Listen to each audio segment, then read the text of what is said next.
Welcome to Rico 12. I'm Justin. I'm your host and a grateful child of an all-powerful and all-loving God and an addict living in the miracle of recovery. Rico 12 is all about exploring the common threads of addictions and sharing tools and hope from all those on a similar path. We gather from diverse backgrounds, faiths, places, fellowships to learn and support one another. Our speakers represent a lot of different fellowships, addictions, and afflictions, thus showing the common threads of recovery, no matter our addiction or affliction. Today's speaker for the 238th meeting is John K., a first-time Rico 12 speaker. Super excited, would love having first-timers.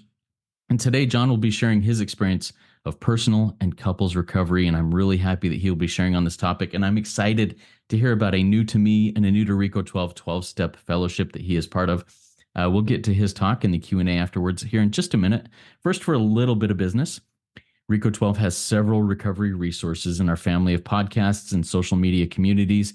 To learn more, listen more, connect more, or just hang out and learn and grow with us, you can check out the other podcasts, Noodle It Out with Nikki M, which releases every Tuesday, Big Book Roundtable, which releases every Thursday, Rico 12 Shares, which we have now enough recordings that I'm going to release a new episode this week. Keep recording some of those shares. If you want to learn more about that, I'll put the link in the chat and in the show notes of the podcast. And to learn more, go to rico12.com. That's RECO12.com to join our communities. Check out the chat and show notes. I'm also on the lookout to schedule other speakers for future Rico 12 meetings. I'm scheduling into June right now and super excited about that. So if you're someone or know someone with a message to share, please reach out to me at rico12pod@gmail.com. That's RECO12pod@gmail.com, and we'll get that ball rolling. Rico 12 is self-supporting, and your contributions help us continue our mission. Thank you this last week to Sean, Ethan, Justin, great name by the way, Justin, and Emma for being spearheads and supporting the Rico 12 cause. If you would also like to support Rico 12 and become a spearhead, visit rico12.com/support or click on the links that I'll put in the chat and the show notes for one-time or monthly donation options. Your support makes a difference in keeping us able to share these messages of recovery. Now, we look forward each meeting to receiving from the light reflected from our speakers. That light inspires hope, meaning, worth, and growth in us, the listening audience. And I'm going to introduce our guest speaker for today, John K., and give a little background on him. John belongs to AA and Recovering Couples Anonymous, RCA. Early in sobriety, he became a single parent to 3 kids due to his ex-wife's addictions. While AA became a way of life, John found great difficulty in applying the principles in his marriage. Although he wasn't drinking, he would withdraw under emotional pressure. John joined RCA in 2019 and started a recovery program in his marriage. Today, he actively tries to merge his higher power in his recovery, marriage, and faith. Take it away, John. Go ahead and come off mute. The floor is yours. Thanks. Hello, everybody. My name is John. I'm an alcoholic.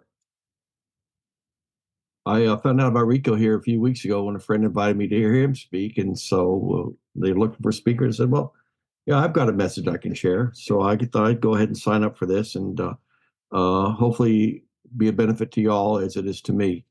I started drinking when I was 8 years old. My parents wanted to socialize, so they went to a state-run liquor store in New Hampshire and bought a bunch of booze and brought it all home and put it down in the basement. And me being the little kid that I was, I found that down there, and there's some sweet-tasting wine or whatever. So I grabbed the bottle, and I popped the top on some grape wine, and I chugged a bunch of it and put the top back on it and put it back in the box. And that was the last time I ever put a cap back on a bottle. I believe truly that I drank alcohol from the time that I started. I was scared to death the day my father was upstairs washing the dust off the bottles, and his wine bottle was, half empty. Nothing was ever said. Didn't get in trouble for it. I'm not sure they knew I did it, but anyway, needless to say, that was 50 some odd years or 60 some odd years ago, so it doesn't really matter today, I guess. But I didn't drink anymore until I was about 15. My parents, they split up when I was 11 for a while, and they split up finally when I was 14. I ended up spending a couple years at my grandparents' home. And I was living with my grandparents in California, and my grandmother would go around and visit her friends in the afternoons and take me along, and her friends and her would share a highball or two, and they'd give me one. Of course I drank it, what the heck. And then when the opportunity presented itself, I raided the liquor closet. A couple hours later, the neighbors from downstairs were upstairs wondering what was going on. I was drunk as a skunk, rolling around on the floor, screaming, yelling. No idea what had happened, but I had consumed all the vodka in the house and set the stage for years of misery. That was the real beginning of when I started drinking alcoholically. I never drank socially. I always had to consume every bit of it that I could get. If it was put in front of me, I would drink it. If it was in the house, I would drink it. And if I didn't have it, no matter how drunk I was, I would find a way to go get it. That's what the disease was all about. I thought I was having fun. I thought I was entitled to drink. I wasn't hurting anybody. There was no problem with that. I went on, and that after that year, when I started drinking, I moved back to my father's. My father was in the process of getting remarried. I was just a burden. They really didn't want me there, but I hung around with all the boozers and druggies at school and managed to find them. And so, I continued my alcoholic drinking. Every time the party would start, I would miss it because I'd be passed out from having drank everything before I got there, and missed out on a lot of the fun that everybody claimed they were having with booze. But I was still having fun. It worked great. After high school, I joined the service, and everything there, when you were in your off hours, everything was about drinking. They'd have kegs of beer on Friday, and everybody go out drinking during the week. And so it just sort of kept everything going. People would come over to the house and drink. 2 years into the service, I got married, and people would show up at the house, and we would drink. And I'd be passed out shortly thereafter. No telling what went on after I passed out. And I finished the service, and I went to college, and I took all my classes first thing in the morning so I could drink the rest of the day. That was a real convenient schedule. And I don't know how I made it through college, but I did. And by the time I got out of college, we had our second child, and I was taking my first job. So I moved down to South Texas for my first job, and the drinking got even worse because now I had a whole lot more money, and I kept going. Sometime during that first year of that job, I think between my ex-wife and my mother, they got me going to Alcoholics Anonymous. They said, "Oh, there's a meeting up the road. Maybe you ought to go to that." I don't remember how many false starts we had on that, how many times they tried to get me go, but one day I went, and it seemed like the place for me. It seemed like a real good opportunity for me. Hey, maybe there's something about this. I don't know. I liked it there. I wasn't sure of the magnitude of my problem. I wasn't sure of the magnitude of the issues. I wasn't certainly not sure of the damage I'd caused in the lives of other people. I thought I'd just been having fun, but I kept going. And the one thing I didn't do was I didn't stop taking drugs. And so I was smoking dope or snorting something or popping some pills. And about a year and a half into that, of going to AA meetings, I started drinking again. The first time I came into AA, about 80% of what I had, I estimate now at this stage, about 80% of what I had was gone. First time I came in. My marriage was on the rocks really bad. My job was iffy. My finances were pretty screwed up, but I was still making the house payment, and everything was going, sort of downhill, but hadn't quite hit rock bottom. Well, the second time I came in AA, everything else was taken away. It took just a few short months after I started drinking again that year to end everything. I ended my job. I ended my marriage. I walked away from everything. The house was going into foreclosure. My car's oil lights were all on. Life was just crazy, crazy, crazy. My last day of drinking, my father sat on top of me, and my best friend lay on the floor with the cap somewhere in the house, empty. I consumed every bit of alcohol I could. I had two small kids. My ex-wife and I were estranged at the time, and my father somehow, I'm not sure the sequence of events that occurred, but he was sitting on top of me, so I couldn't get to any more booze until the paramedics got there and strapped me down and carried me away, right into the eyes of my 7 and 4-year-old children. There's Daddy being carried out. Fortunately, that was the last time I ever had to be carried out. I got put into the rubber room at the local hospital, and the next day I was transported to a rehab center up in near Houston, Texas. And I spent about 9 weeks there. Didn't get a whole lot out of the rehab. It was cool talking to everybody, but the thing that I really got out of it was that somebody was there coming to take us to meetings probably about 5 nights a week. We would go out to different places, to different meetings. There's AA and there was NA. And while I'd had the background in AA my first couple of years earlier, it started clicking with me that there is something seriously wrong with me. I did not understand what it was, but I knew that if I didn't do something serious, that I was going to die from this disease. I had people all around me telling jails, institution, death. That's the next step. I didn't want to believe that, but I finally was getting to realize. I guess that was the time when I had the first real spiritual experience that said, I need to be doing something different. Because the first time I obviously didn't take it seriously. I thought I could keep, drugging my life away, and it was the alcohol that was the problem. The problem was me. I was the problem all along. I did not know that. I did not know that I had a spiritual malady. To me, today I still don't understand exactly what a spiritual malady means, but to realize, if I were to sum it up, I'd say that I had self-reliance, that I was going to handle this myself. I wasn't doing anybody any harm. I only needed me. And if you left me alone, I would be okay. And if you don't leave me alone, I will do what I have to do to make you leave me alone so I can be okay. And in the final couple of years of my drinking, I did most of it in my living room with the blinds drawn, kids and wife scared to the back corners of the house from violence that was occurring in the house. I just managed to create a little haven for myself that I could just get smashed. And I'd come to at 2 a.m. and try and find my way back to bed. And I'd try to get cleaned up enough for the carpool in the morning to get back to work. And it was just a terrible way to be living, but I didn't have the problem.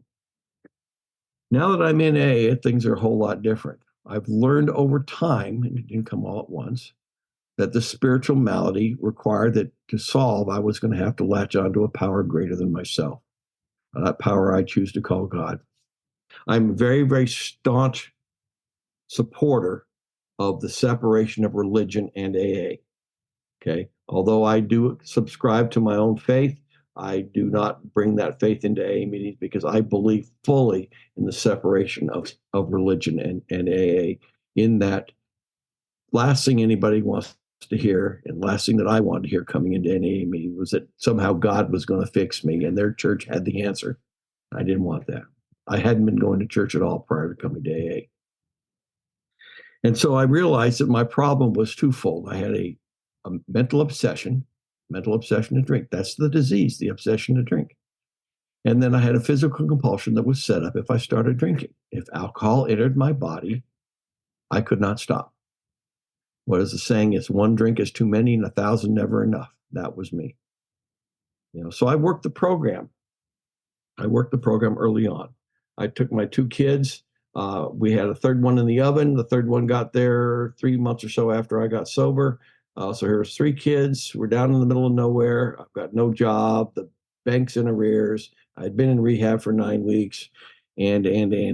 So it was time I started trusting in something greater than myself. So back down on the ground, not really running, but I'm back down on the ground. I'm out of rehab. Now what?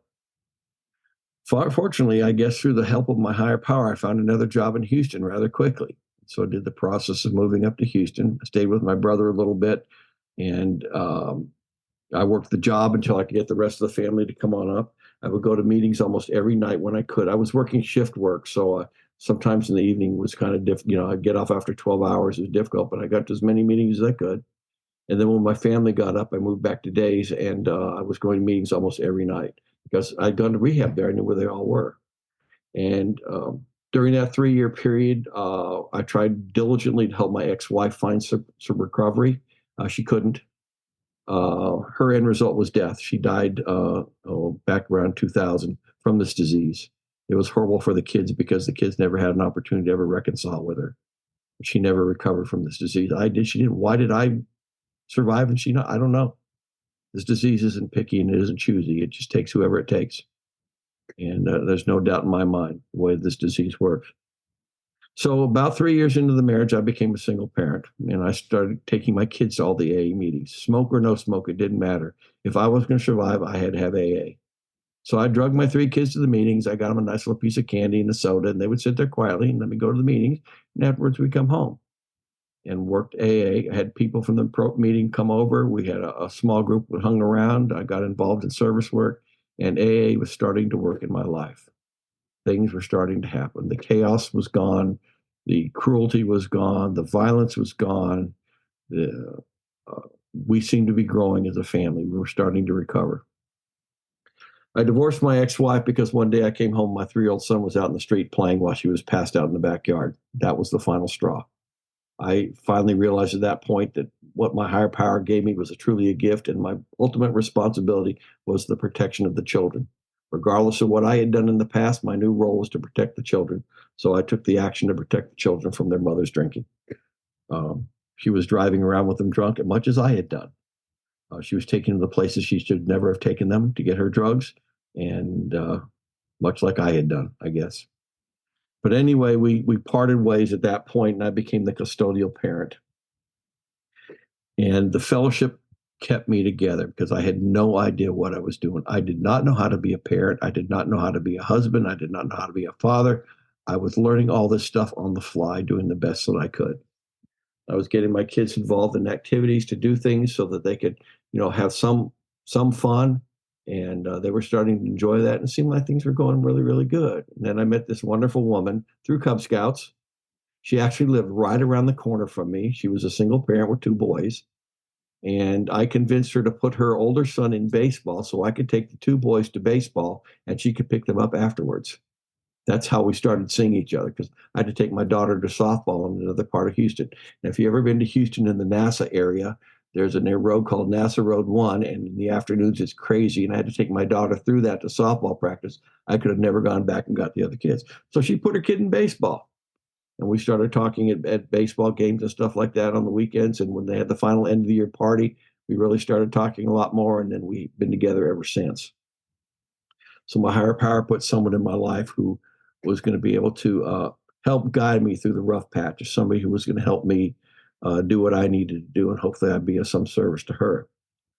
And so we thought it was a marriage made it. The whole thing just fell together real quick. I mean, just amazingly how it all fell together. I couldn't have scripted it any better. So here I am, about 3 years sober, with a new wife and 5 kids. We never went on a honeymoon. We did laundry on our wedding night and started work back on Monday morning. And, things seem to be really, really good. And here's where we'll start transitioning into the recovering couples part of it. I am an alcoholic. Okay.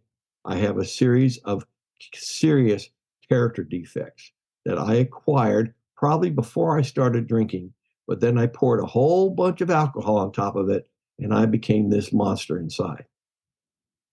Alcohol taught me how not to piss you all off, but it did not really give me the tools that I needed to survive in a relationship where I had an emotional commitment. And giving the way that I drank, I'm not sure what kind of emotional commitment I really had or that I knew anything about what that meant. But after a while in our relationship, we moved to a small town in Texas and things were going well. But then I said, oh, let's try another job. Let's try to grow up the ladder a little bit. So I took a job that started requiring me to travel. And so now here, this ex-alcoholic or this, recovering alcoholic, I'm traveling. And my wife is at home taking care of everything when we used to do all the stuff together. So I'd come home on the weekends and I didn't like the way she did this, and I didn't like the way she did that, and I didn't like how this happened. And why did you do it that way? So you can see where the problem started. My character defects. Why weren't you doing it my way? Well, I was so full of myself. And we get in terrible fights on Friday nights when I got home. And it was awful. And then after years of this, it continued getting worse. It got really bad. RCA is nowhere near in the picture at this. I thought I was just standing up for myself in my relationship, fighting for what I thought was right, doing my job as a husband and father, trying to push through everything that needed to be done and get it done right without giving her any credit whatsoever. My character defects, I know today, were in full bloom. My character defects helped me get what I wanted out of life. They did not help me get what I needed. And heaven forbid, I didn't have a clue as to what I needed. I really didn't. I know when I went to work, I needed to get a paycheck. I knew when I went to the store, I needed to get food. I had no idea what to get out of an emotional relationship. I did not know. I was emotionally neutral by the time I got to AA. My emotions have been squashed so much, I didn't know what any of it was. And if anything got too tough, what did I do? I ran. I ran and I hid. I was not going to go there with anybody. About 6 years ago, I retired. My wife retired a little bit before me. Now, all of a sudden, we're both home together all the time. With all these years of those Friday night fights, the struggles of me trying to assert my will around the house and do, all the kids were pretty much gone. We did have a daughter move back for a little while her husband was going to school, but my kids are pretty much gone. And now a new obsession came into place. A new obsession was identified. In addition to my obsession to drink, I now also had the obsession to blame. Everything was her fault. Why can't you do it my way? Why can't you do it? What do you mean you have an opinion on that? Why aren't you doing it? I told you how it needs to be done. I know the right way to do it. And on and on. And we were in this house together to the point where it just about totally came unglued. We loved each other. There's no doubt about that. I found out from uh, another friend about Recovering Couples Anonymous. Had met down at a place called the Bay Area Club here in League City, Texas, which is just south of Houston. And he said, "Hey, why don't you check this out with your wife?" Okay. We had just gotten through another failed treatment session with a therapist. We had thought we had solved all of our problems and found a couple of weeks later the problems were right back. So we went to this Recovering Couples Anonymous meeting. We've been going there ever since July of 2019. We've been going very regularly, active in multiple groups and in service positions. So what did RCA teach us? RCA taught us that the problems we were experiencing weren't really our fault, that we both probably had acquired certain dysfunctions from our family of origin. And there's some of our fault, obviously, but we're building a big box here. That we acquired certain dysfunctions early on in life that have been carried on into adulthood.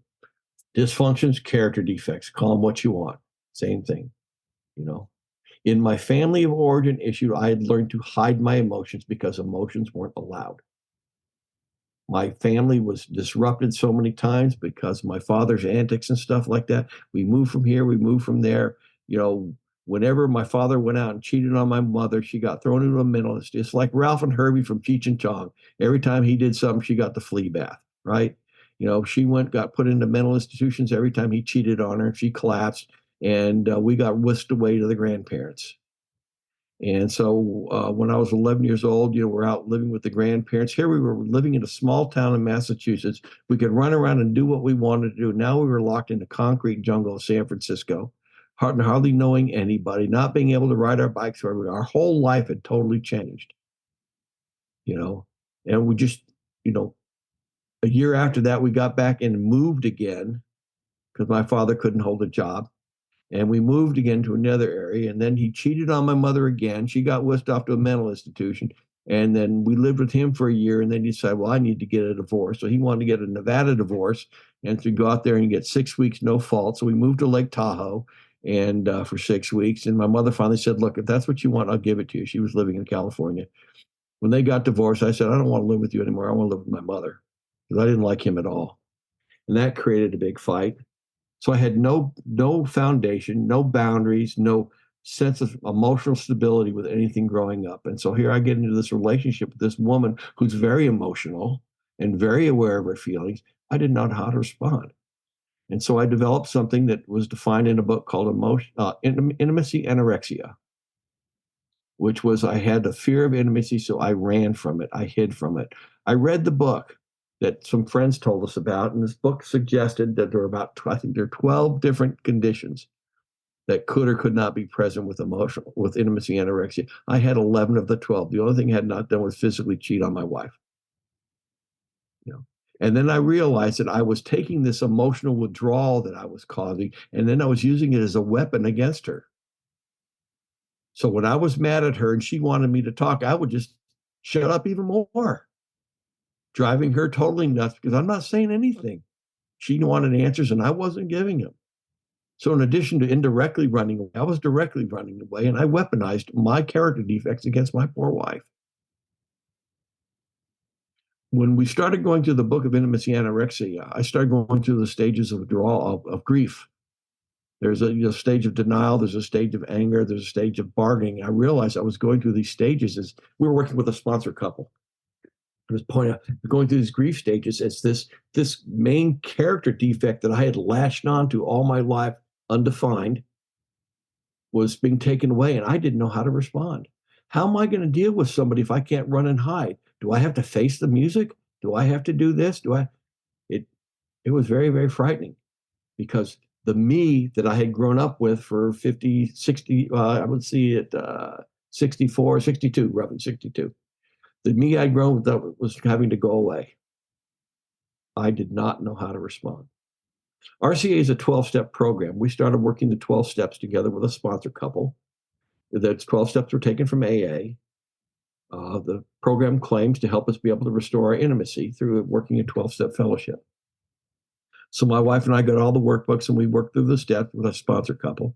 We still work through the steps today, and we have a new sponsor couple. We chose just to get some variety in what we do. We've worked the steps twice together, all the way, 1 through 12, just like AA. We've made amends. We worked on character defects. We wrote inventory. I'm saying it backwards. I should have said it the other way, but we did all that stuff. And today our marriage is very, very healthy. We're doing very well. One of the exercises we did in one of the books was called the Janagram. We built a family tree together, and we labeled all the significant characters in the family tree. And we labeled them as to what A program they could or could not be in. My father, I put him in Sex Addicts Anonymous. My mother, I put her in Codependence Anonymous in AA. She was an alcoholic. And we did this for all the people. Oh my gosh, what a circus we had. When my wife and I got done putting down who belonged in what programs, we realized no wonder we're screwed up. Look what we had to learn from. And then it started becoming clear that it wasn't our fault we were fighting with each other. It was our fault how we responded and reacted to stuff. Okay, I'm not exonerating myself of any fault in the situation. But all of a sudden realized I was totally programmed to be doing what I was doing. I learned no other way. The people who were supposed to protect me when I was a little kid were not protecting me and did not protect me. The people who were supposed to care for me and nurture me along abandoned me. And I poured alcohol on that. No, I made quite a show out of it.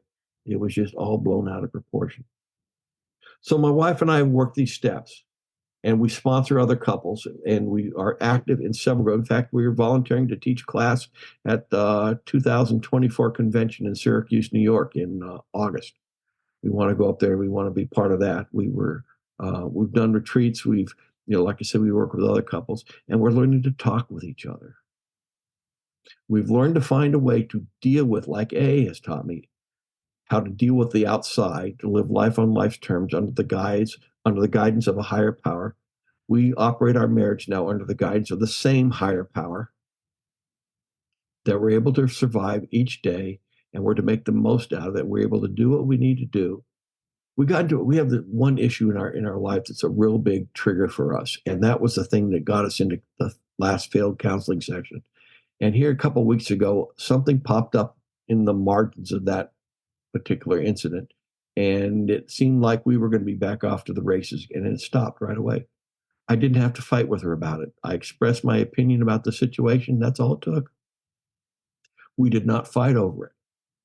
About 2 months ago, my wife went in for an angiogram. We thought it was going to be routine. We were going home Friday night, party time. We had a cruise set to go on. We were going to have all this. Some doc says, you ain't going home. And all of a sudden, all this shit became really, really real. And my wife, 3 days later, had open heart surgery to correct a triple bypass situation. And I realized that all those years of fighting with her just didn't matter anymore. It didn't quite take that to jar me to reality, but that was the final push that, you know what, John needs to do something different in this relationship to ensure that I do not go back to the way that I was acting before, so that my wife and I can maintain the intimacy. And it's not sexual intimacy, it's total intimacy, emotional, spiritual, physical, mental, intellectual, total oneness with each other to do what we need to do as a coupleship to survive. In RCA, we've been to several talks where people have been there and they've had situations much worse, seemingly much worse than ours. Ours was terrible for us. Okay, they've had 3 minutes. They had situations with multiple, infidelity, financial infidelity, and yet they managed to pull it all together and made a go of it. We're working together as a couple again. I've come to believe that a power greater than myself, once I was able to fully concede that I was an alcoholic, I was able to survive and live a decent life as a recovering alcoholic. I found once I was able to believe and admit to myself that I had some responsibility to the failures in my marriage, then my wife and I then were able to start working things out. By following the principles of the AA fellowship and the RCA fellowship, I've got a happy life. I just got back from Eco Kids. I took 12 kids today out on nature class at the local wildlife center. I love kids. I wanted to be a park ranger once, but I ended up being a chemical engineer. And this is my chance finally of being a park ranger. Life is good. but I have to always realize where I came from. If I have the obsession to drink, I cannot be happy today. I need to work on my recovery on an active daily basis. If I have the obsession to blame, I cannot be in my relationship on a happy basis. So I have to work on that on a daily basis. And under the guidance of a loving, caring higher power that I choose to call God, I can do that if I continue to keep my priorities straight and follow the principles that I've been taught by these wonderful fellowships in my life. And I guess that's my time. Beautiful. Thank you so much, John. That was really good. I've written down several questions, and I want to remind our live audience, if you have a question for John, please type it in the chat. If you would like to remain anonymous and not have me introduce your or announce your first name in here, just type that in the chat before the question. We'll get to these questions as we go along. John, I'm really grateful for your share. It really opened my eyes, and I've got a lot of questions, both about your life and about the fellowships and everything that you belong in. And one of the things that you said early on, we'll start off here, was you realize that I am the problem. Tell us why it's so vital to acknowledge this and accept this, that it's me that's the problem and it's not all the other stuff that's going on around in the world. Well, if I wasn't the problem, then I wouldn't need a moral inventory in step four, because that's where I listed everybody that had harmed me, everybody I was mad at and angry. And I had to get over that and realize that that fourth part of that inventory, what was my role in these issues? And I started taking responsibility for what I had allowed those issues to do to me, which prevented me from becoming the person that my higher power wanted me to be.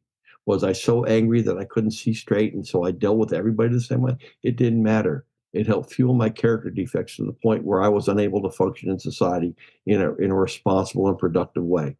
That I was constantly wanting to look for a way to make myself feel better.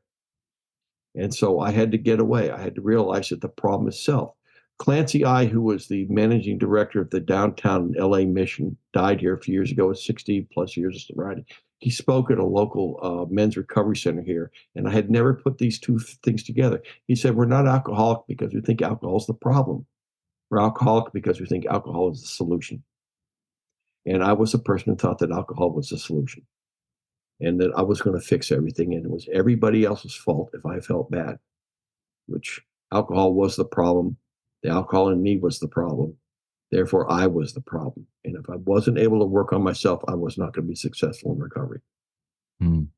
No, that's powerful. And I think what I'd like to do is transition to that, because you talked about, yeah, I had the obsession of alcohol, and then it became the obsession of blame, of blaming others. Tell me about how that coincides and how that goes along with what you just shared about how alcohol is the solution. Is blaming the solution also to one who has the obsession of blaming? The obsession of blaming is what entered into my marriage with my wife. It's your fault the marriage isn't working correctly. You didn't do this the way I wanted you to do this. You haven't done this the way I want. You didn't do this on the Thursday that I wanted you to do. You did it this way. I told you to do it that way. So I'm constantly blaming my wife for actions that I had full responsibility for. And it was her fault, things in our relationship. If you fix yourself, we wouldn't be fighting like this. And so the obsession of blame, I didn't necessarily have that with people on the outside. I dealt with that in the fourth step. But it was just, for me, it was very difficult to try to take that same response to the outside world and apply it in the relationship that I was emotionally tied to. Here I had my emotions that I didn't like to share.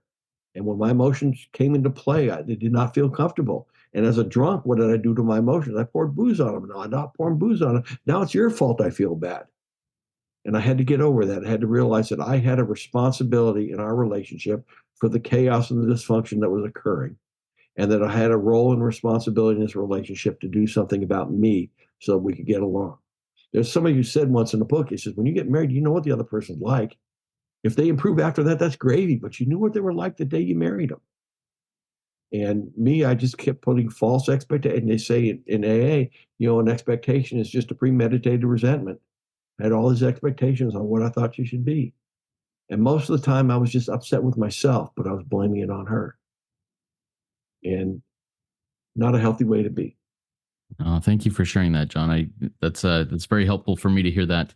We had a question come in from our live audience here, and it's directed towards me, John. But I'd also like to ask you it, and then I'll be happy to give my take on this and see what your thoughts are. What are your thoughts on addiction and alcoholism being two separate things? Is it categorized as the same, maybe a drug addiction or food addiction or sex addiction or whatever it may be in alcoholism? What are your thoughts on that topic? I am not a professional therapist, so whatever I say is taken as a layman, if you will. I believe that addiction is an unhealthily acquired habit, for lack of a better word, that we put ourselves through to prevent us from dealing with the real issues that are going on.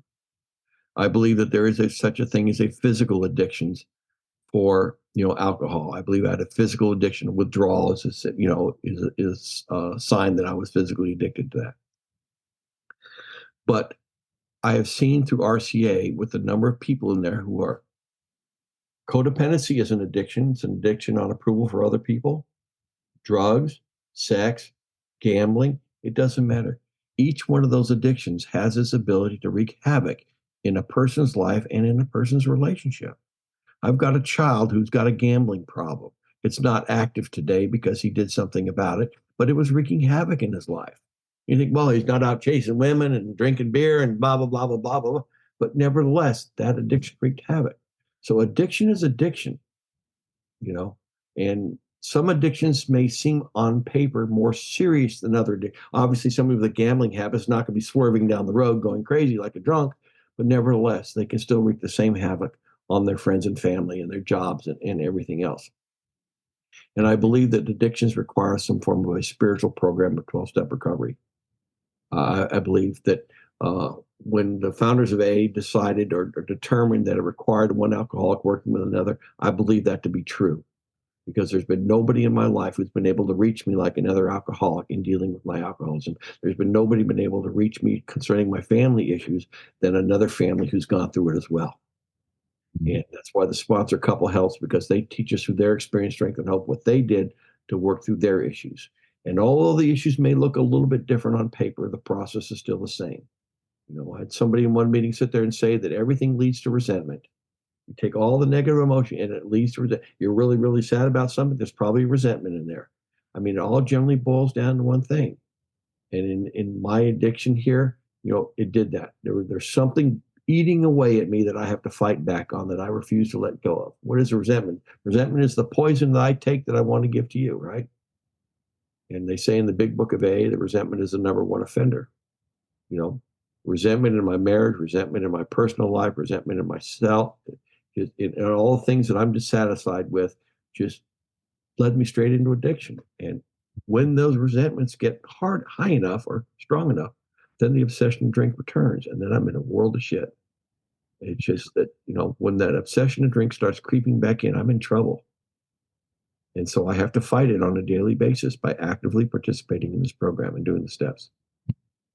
Thank you for sharing that, John. And I'll jump in and share kind of the same thing. I am not a professional of any way, shape, or form. I'm a guy that sits behind a microphone and asks questions and works my recovery as like a madman as well as I can.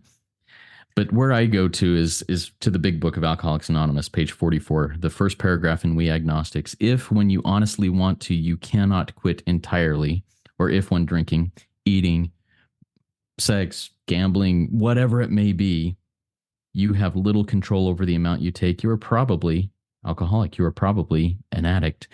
And that's where I kind of go to. I see them, the big book, I can change that word drinking or alcohol or whatever to whatever it is that is ruining my life and ruining the lives of those around me because of my actions, behaviors, whatever it may be when in that place, even when sober, and the blaming or the procrastination or the jealousy or the whatever it may be is destroying my life and their life. So yeah, thanks for that question. That was Dorinda. Thanks for that question, Dorinda, for asking that. Next question from our live audience comes from Nikita. Nikita, when your emotions are elevated, blood boiling, frustration, and anger, how do you not go back to your default of blaming others as a first reaction? What is your process to show up as a person in recovery at that moment of anger? I would like to say I go to Taco Bell, but that doesn't always work. Working with our sponsor couple, we were taught some tools of recovery. One is called a moratorium or a timeout. One is called a meeting of two. There are a variety of different tools that were introduced to us where we could sit there, and if something got too hot, one of us could call a timeout and the whole thing was supposed to stop. Now, of course, it requires both of us to go ahead and adhere to that.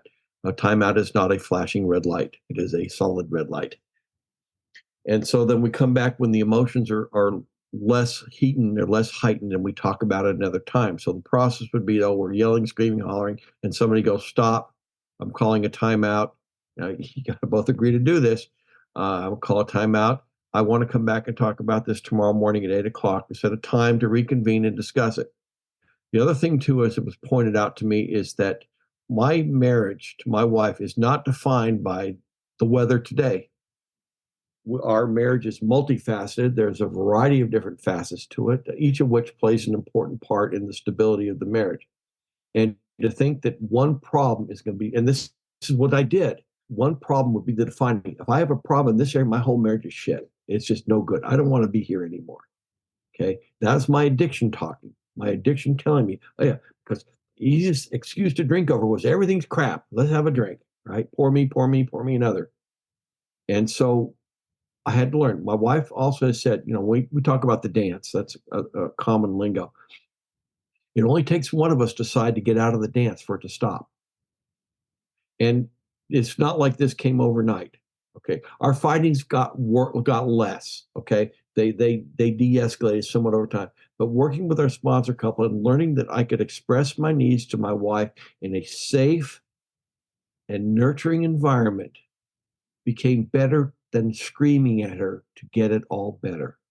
I was addicted to the fact that I could not scream enough to fix stuff. I could not drink enough to fix stuff. Same pattern. I thought the insanity was that I could just keep yelling and yelling and yelling, and this was going to get better.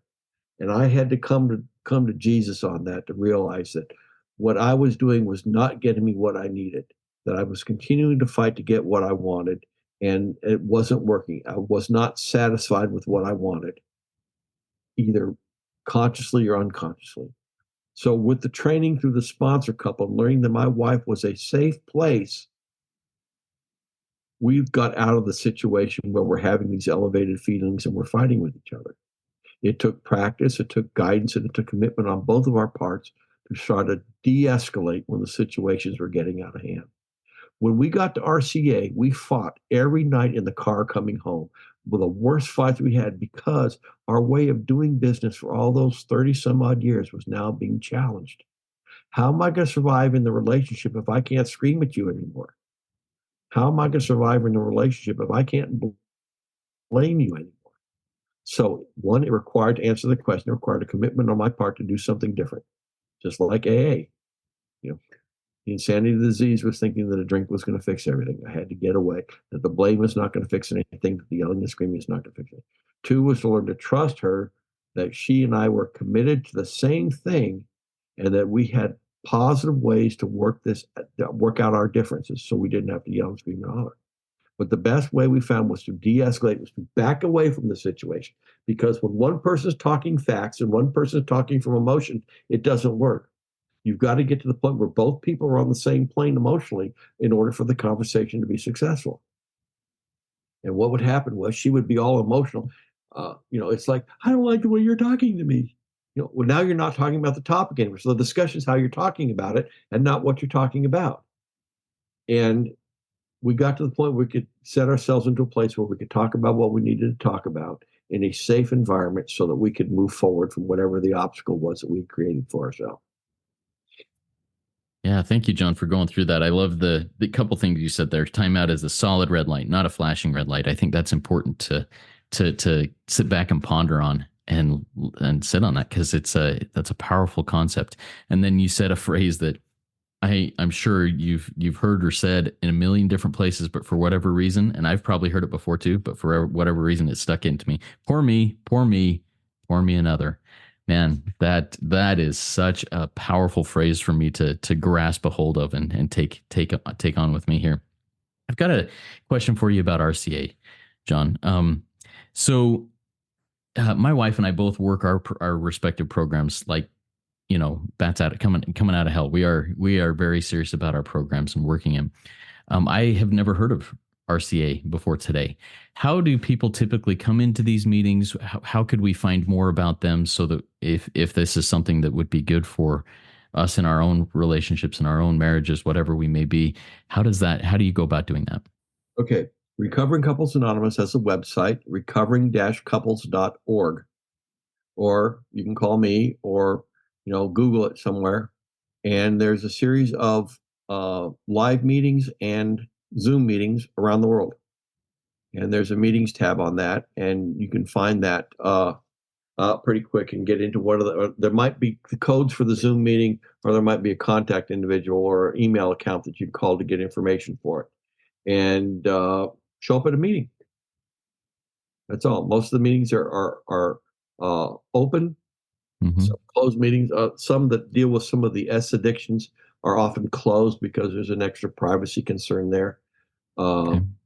But the meetings generally they're attended by people with anywhere from a few weeks to multiple years of coupleship recovery. And so through that website, recovering-couples.org, on the meetings tab, you can get started. There's no dues or fees. Everything's free. We go to one hybrid meeting on Saturday night and one Zoom meeting on Wednesday night. And we occasionally go to different meetings just to get different perspectives. Mm. No, that's powerful. And are both couples typically an addict, an alcoholic, or is it like sometimes it's a quote unquote normie with an addict, or what does that look like? My wife's a normie, so that's it. But generally, RCA suggests that both participants in the coupleship maintain activity in whatever programs that they are in. It is not a substitute for any other program. We had one couple show up one night, thought it was about couples getting sober together. And they looked rather really concerned when we explained what it was. They never came back. They thought it was, they wanted to get sober together, so they thought RCA was the place to. No, it's not about RCA is not about sobriety. It's about restoring a coupleship.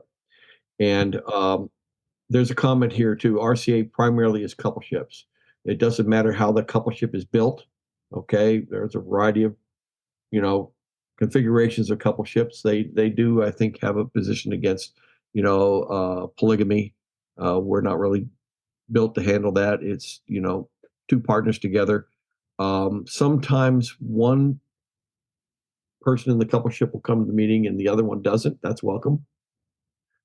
Because sometimes you got someone in your family, you got sober, the other person didn't. Well, you're still going to go to A. They may see the example and come along. So, but it is basically for couples. Yeah, thank you for sharing that, John. It's very helpful, and I think, well, I know that I and my wife will be looking into this, as I think we are looking at ways to strengthen our marriage relationship.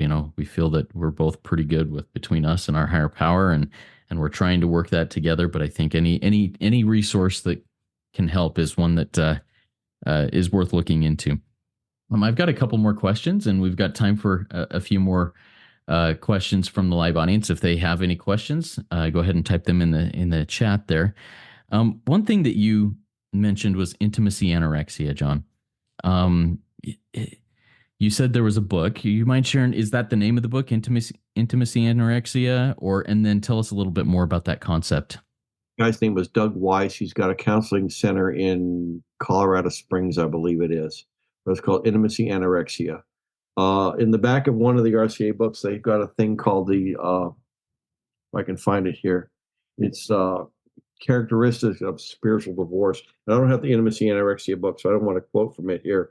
But for example, spiritual divorce, my wife and I used these 20 some odd points here, and we rated them on a scale each month. And the ones that looked like they were causing us trouble became the topics of our discussions for subsequent weeks. And then we re-rate the things in a month later. But, are there prolonged periods of sadness about the state of our coupleship and how it affects our family? Something that would obviously cause us to withdraw from each other. Or indifference to each other's problems. Have I become indifferent to you? Have I withdrawn from you?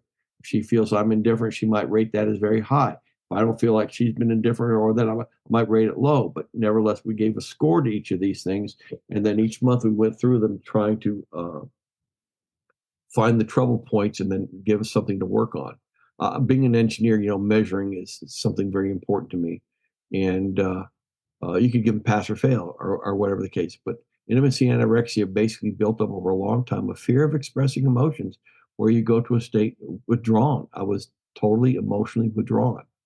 And at some point in my life, my wife expected emotional maturity more than I was able to provide. And so the withdrawal was on. I cannot compete with you in the ring, so I'm not going to. I'm backing down. And that got to be a long time, well ingrained defense mechanism for myself, which was anything but productive in our relationship. It just, I wouldn't tell her stuff that I needed to tell her. You know, how am I going to, how am I going to tell her she's doing okay? All I was really telling her, by the way I was acting, she wasn't doing okay. And my wife had spent 13 years in an abusive relationship when she was a young woman. And here I am doing the same thing. When we met, she found out I was going to meetings. She almost didn't want to continue going out with me. But she figured, well, he's been sober 3 years and he's taking care of his kids. He must be okay. So she gave me a second chance, because she divorced her first husband for alcoholism. And very shortly into that marriage. And so here I am, taking the person that I love, and I'm doing all this stuff to her that she couldn't imagine I would be doing to her. And I'm not saying she's perfect in every respect, but she'll have to talk about her own defects at some point. But here, if you love me, you wouldn't do that to me. That's true, but I was doing it to her. And the fact was, I was unable to love her the way she needed to be loved, because I couldn't love myself. I ran from anything that felt emotional. And now they joke about it now. Someone's on for my regular morning meeting. They call me Captain Crunch, because, one of my daughters goes, when I get emotional, she says, "Oh, Dad, don't get crunchy." And I can get emotional today, and that's okay. I have cried a few times, but I'm learning to be the person my higher power wanted me to be. And one of the things that's very important for my wife that I've realized is that somehow she has a God-given mission, and it's my responsibility as her husband to help her fulfill that mission. I have a God-given mission, whatever that may be, and it's partly her responsibility to help support me in fulfilling that mission. And then together, working from that perspective, we see that we both have eternal value, that we both have a reason that we're together. If we trust that a higher power brought us together, there was a reason. And we see each other through a different set of glasses. It's like they talk in the big book about having the glasses on backwards. Mm-hmm. You This is start beautiful. valuing Yeah. what's in our life. I'm excited to delve into this further in my own relationship. One more question before we start wrapping this up, John. Um, the question I have is, you mentioned the me I had grown up with for, I think you said, 62 years had to go away. And what did I have to do to learn then? What was one of the things you've learned about yourself, about different things in life, as that me that you grew up with for 62 years has gone away? It says in chapter 3 of the big book, there's 4 key words: obsession, illusion, delusion, and insanity. And Joe and Charlie put it quite nicely. They're all 4 words, meaning basically that I'm believing in something that's not true. For years and years and years, I had a false belief system that everybody around me was trying to screw me, and that wasn't true. I had a belief system that said I had to be a certain way to be of service to my wife, and I was going to be that way whether she liked it or not. All illusion, and that was me. I could see clearly from the example that I was presented, I had no business ever getting into a relationship with anybody. I had no business, but yet here I go. I was 20 years old when I first got married, and I was a raging alcoholic. Had no business getting into that relationship. I had no business getting anywhere. I did not know, but I did not know I had no business being in a relationship. And not many people realize they have no business getting in a relationship. But it took a lot of pain, a lot of tears for me to realize that I needed to change me if this was going to work, that I could not rely on her to make changes, and that her changes may be faster or slower than mine, but that both of us were working and we're both committed to this. And regard where each one, I may be higher in one area than she is, and she may be higher in another area than me. It doesn't matter anymore. We're in this together and we're going to work through this. And I can go to her with just about anything. We did an exercise a few months ago. We read a book and they talked about forgiveness. We picked 8 or 9 things, made a list of major uh-ohs in our marriage. And from that list, we culled down to about 5, and we did a formal forgiveness exercise, answering about 12 questions face to face for each one of those. And gee whiz, who said by writing it down and talking about it, it just sort of goes away? I don't know where anybody got that idea, but all of a sudden we started looking at each other's new light. And my wife said one day, I just don't think we've ever healed. And so we started doing these other exercises to try and heal, and it started working. Yeah, beautiful, beautiful. Thank you so much, John. Really appreciate your willingness to share. And this is a resource that I think at least several people in this meeting that's live here and those that are listening will be looking into this, because I think that's one of the big things that is lacking in my life, is that additional connection with my wife. And this has been very powerful for me. If for nobody else, I'm grateful that I was here. So thank you for this fantastic Rico 12 weekly speaker meeting. And one more note. Yeah, go ahead. Go ahead, John. Yeah. On my ex-wife's family, they have a serial killer. Oh, wow. I'm glad I got out of there. Yeah. Wow. So we talk about the family of origins, but we bring that stuff with us. And we don't think we're doing it. I mean, I told myself I'm not going to be like my parents. I'm not going to be like my parents. But yet I became as emotionally unavailable as my parents. So anyway, that's all. Absolutely. Yeah. And I that's a powerful experience or exercise you did about identifying those people in your family tree. All right. So if you have any other questions to our live audience, if you'd like to make contact with John, send an email to me at rico12pod@gmail.com, RECO12POD@gmail.com. I'll funnel those questions, get you connected with John through there.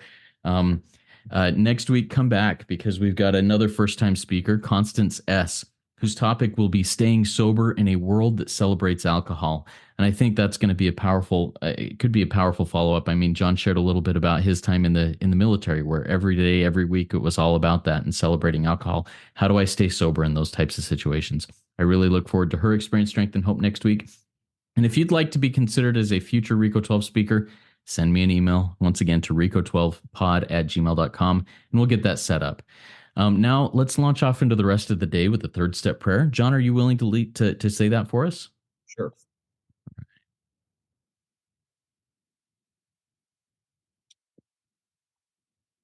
God, I offer myself to thee to build with me and do with me as thou wilt. Relieve me of the bondage of self, that I may better do thy will. Take away my difficulties, that victory over them may bear witness to those I would help with thy power, thy love, and thy way of life. May I do thy will always. Thank you, John. Remember, everybody, there is one who has all power. That one is a being that I choose to call God. May you find God now. Keep coming back. And when you do, come all the way in, sit all the way down. Let's trudge this road of happy destiny together. Work it. You are worth it. I've seen stars fall from above. I've fallen in and out of love. I've been high and I've been low. Now I know I just can't do this on my own. I've seen a boy become a man. He got lost without a plan. He's so far away from home. Now I know I just can't do this on my own. Your arms surrounding me. Your touch is grounding me. No longer searching for purpose all alone. 'Cause now I know that I just can't do this on my own.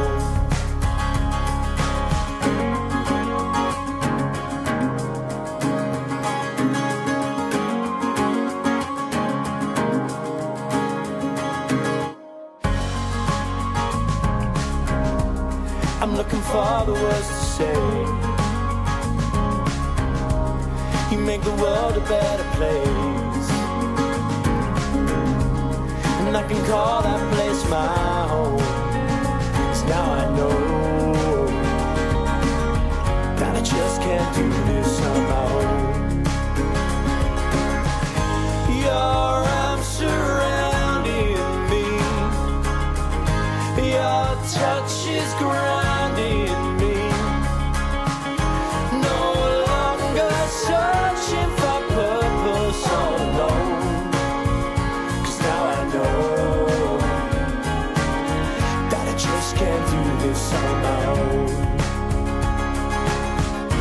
So let me see just what you need to set you free, so we can be.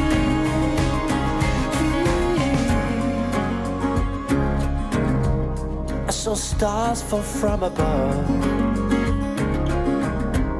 I fell in and out of love. I got high and I fell low. But now I know that I just can't do this on my own. No, I just can't do this on my own. I just can't do this on my own.